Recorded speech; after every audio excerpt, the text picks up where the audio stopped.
My name's Iris Ingram. I'm a representative of the Department of Education and Training in Western Australia, and the work that I do is District Director of Education.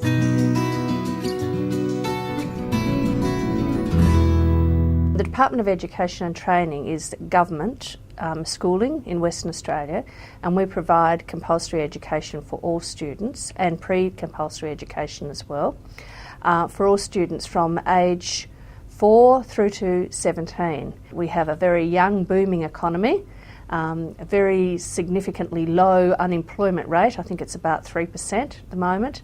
And we have certain schools, especially in the rural areas that my colleagues will talk about, that we're in desperate shortage of teachers. Our offer is open to all teachers, so we're actually looking at primary teachers and secondary teachers.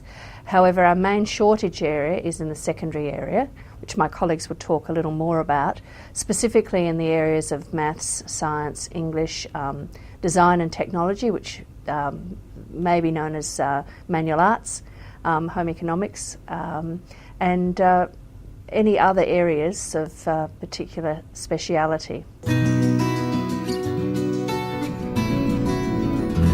My name's Ian Dennis. I work for the Department of Education and Training in Western Australia. My role with the department is as a staffing consultant. In particular, I staff secondary schools, and I actually staff just particular learning areas within secondary teaching.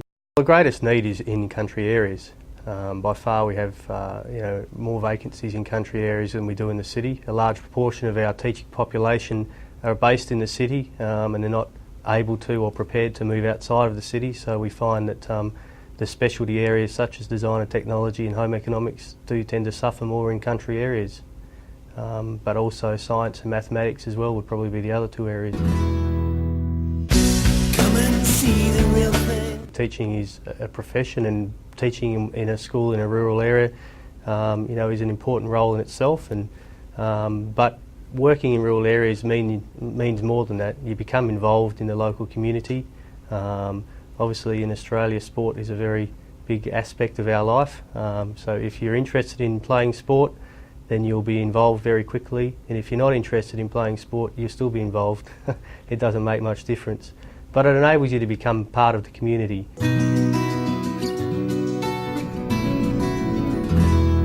The starting salary for a teacher in Western Australia is about $43,400. I don't know what that is when you convert it back to UK pounds, but from talking to people, it's fairly comparable at that entry level. In putting it in perspective to other graduates from other areas, it's actually quite a high starting salary.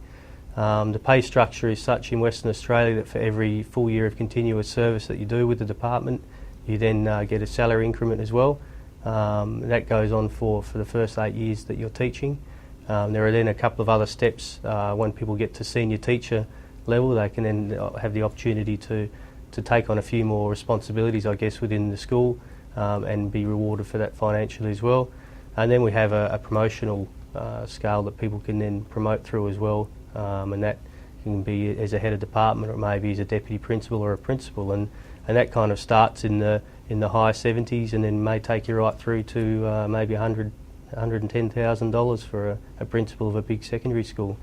So I mean, and that's just within teaching, but the Department of Education and Training is the largest employer of teachers by far in Western Australia, and one of the biggest employers west of Melbourne. So there's certainly a fairly good career structure there. And in the Department of Education, we do offer long service leave for people that do stay long term. The first 10 years of service, you then earn 13 weeks of paid leave.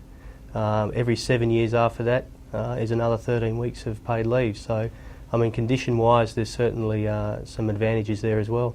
Come and see the real thing, come and see the real thing. My name is Brett Gaines. I'm a staffing consultant for the Department of Education and Training in Western Australia.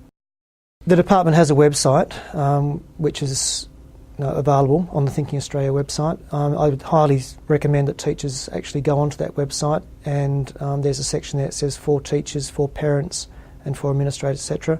I click on the for teachers and for parents site, and there's a lot of links there that they can actually investigate and do some research into WA's system of education.